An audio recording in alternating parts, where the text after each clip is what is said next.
কলকাতা পাতিলেবু, দেশি পাতিলেবু। এগুলো 50 টাকা করে। আরে এই গাছ এরকমই, তুমি যেই মাটিতে দেবা দেখবা গাছ তত্তর করে বেড়ে যাবে। এটা দেবো,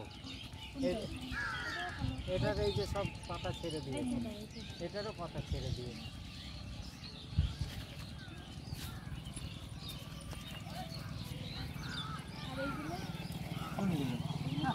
এগুলো হচ্ছে কামকট লেবু।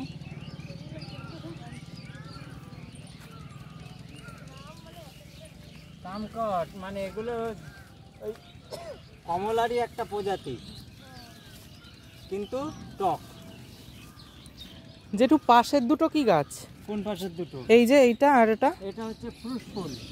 ফুরুস ফুল? হ্যাঁ, ওটা লাল, এটা সাদা, এটা ভাইলেট, এটা পিঙ্ক কালার।